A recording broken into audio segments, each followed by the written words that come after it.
बिस्मिल्लाहिर्रहमानिर्रहीम। ख्याल टीवी के मोअज़्ज़ज़ ख़वातीन व हज़रात अस्सलाम वालेकुम वरहमतुल्लाहि बरकातुहू। मैं तुहाडा दोस्त मुहम्मद अली खिज़र और अज मुल्क पाकिस्तान के अजीम सना खान मेरे को मौजूद ने। उन्होंने को सना खानी भी सुनांगे, एक दो सवाल जोड़े ने वह भी उन्होंने को पूछांगे। उम्मीद है कि थोड़ा इंशाअल्लाह ताला सना खान बहुत ज़्यादा पसंद आएंगे। सना खान का नाम है अज़हर फरीद नासिर साहब। अस्सलाम वालेकुम अज़हर फरीद भाई। जी वालेकुम अस्सलाम। अज़हर फरीद नासिर साहब बेहद शुक्रिया जनाब, तुसी मेरे यूट्यूब चैनल पर आए। तो पहला सवाल थोड़े नाल है कि थोड़े जी नात खानी का शौक है बचपन तो है या कि बाद होया? जी मेरा शौक बचपन तो ही बचपन तो ही। जी। ते उस्ताद मोहतरम केड़े ने? जी मेरे उस्ताद मोहतरम अल्हम्दुलिल्लाह अलहाज मोहम्मद रमज़ान नासिर साहब। अलहाज मोहम्मद रमज़ान नासिर साहब, बहुत बड़ा नाम है अल्हम्दुलिल्लाह। जी जी। ते थोड़े वालिद साहब भी नात पढ़ते थे? जी वालिद साहब ही नात पढ़ते।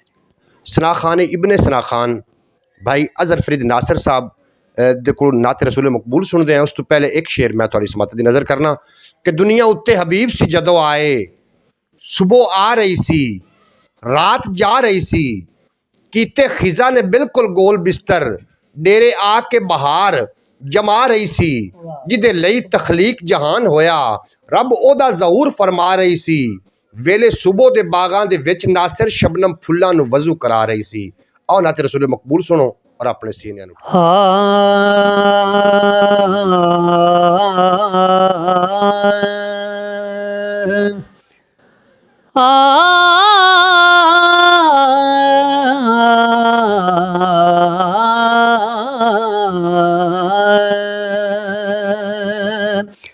सज गए ने बाजार मोहम्मद आए ने,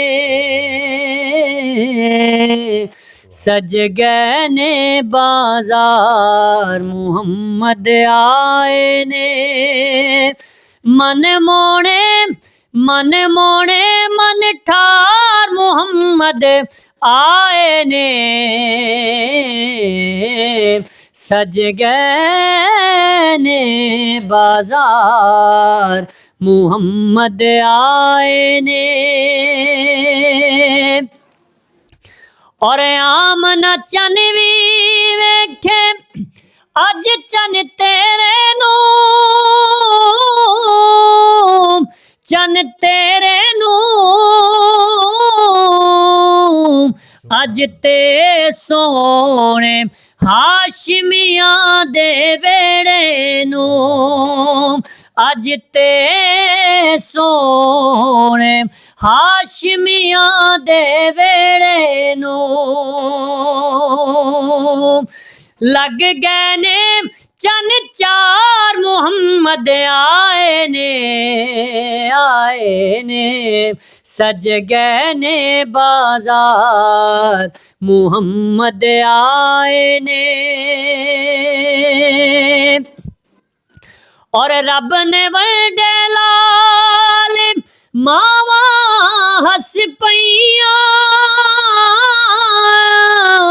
सोना जगे ते आया उजड़िया वस पईया, कीते शुक्र हजार मोहम्मद आए ने,